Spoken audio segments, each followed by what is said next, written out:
میدان وردګ ولایت کې سلو اړمنو کورنیو ته د خوراکي توکو مرستې وویشل شوې. د میدان وردګ ولایت د جلریز ولسوالۍ د ځوانانو شورا له لوري د یو شمېر شتمنو هیوادوالو په مالي ملاتړ له 100 څخه زیاتو اړمنو کورنیو ته د خوراکي توکو مرستې، اوړه، وریجې، غوړي، بوره، چای او نور توکي وویشل شول. دغه بنسټ مسؤلینو وویل چې د مرستې د جلریز ولسوالۍ له یو شمېر شتمنو څخه ترلاسه شوې وې او د دغه ولسوالۍ د ځوانانو شورا سره په همغږۍ اړمنو کورنیو ته وویشل شوې. و خوشبختانه از شده ماه مبارک رمضان تا اکنون به تعداد 27 فامیل در کابل ما مواد غذایی توزیع نمودیم و همچنان 100 بسته مواد غذایی و مواد بهداشتی امروز در ولسوالی جلریز نمودیم.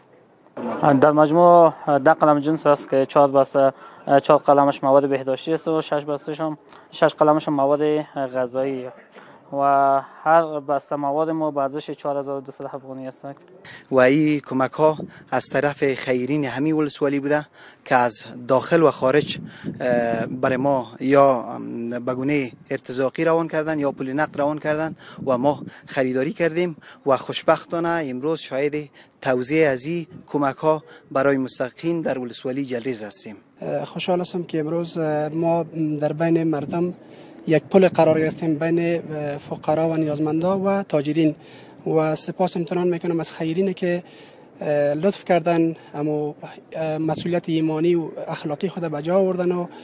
کمک کردن برای مردم بی بضاعت. دیگه انشالله که ما هم در این مسیر صادقانه و متینانه گام برداشتیم. امید که ما یک امید باشیم برای کسایی که ناامید هستند. د دې بنسټ مسؤلینو همدارنګه وویل چې د جلریز د ځوانانو شورا د زده کړې، سپورت او د مرستو د ویش په برخو کې فعالیت کوي او په راتلونکي کې به هڅه وکړي چې له ډیرو نورو اړمنو کورنیو سره مرستې وکړي. دوستای ما و کسایی که با ما همراه هستند، تیم ما در رابطه با کاریابی فقرا و نیازمندان که به صورت دائم بتانن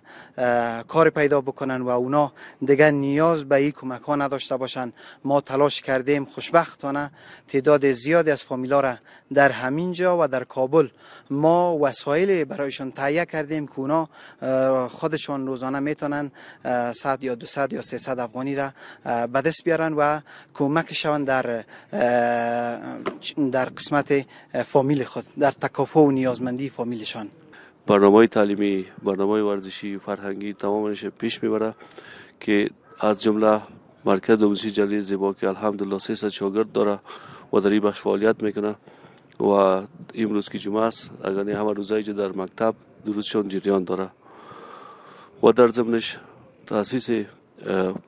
ساخت یک لیسه است که کارش جریان داره و یک منزل ساخته شده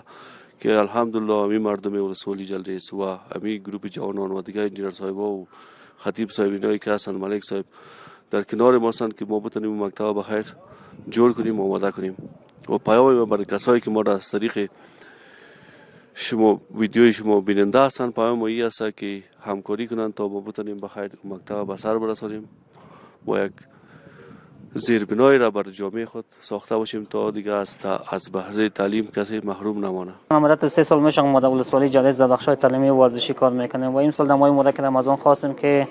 با فامیل هایی که نیازمند و فقرا هستند با اونا یک همکاری داشته باشیم و هدف ما همین است که فامیلایی که نیازمند است، مشکلات اقتصادی دارن، حداقل بتونیم بر لبان از آنها خنده بیاریم و بدون توزیع مواد خوراکی در ولسوالی جلریز خوشبختانه ما با تعدادی از جوانان ولسوالی جلریز در بخش‌های تعلیمی، بازسازی و همچنان ورزشی فعالیت‌های داریم که خوشبختانه ما فعلا مصروف ساخت و ساز یک مکتب هستیم که کار ادامه دادن. د خیریه بنسټ مسؤلینو وویل ځینې بېوزله کورنۍ د خوراکي توکو مرستو ته اړتیا لري او باید لاسنیوی وشي.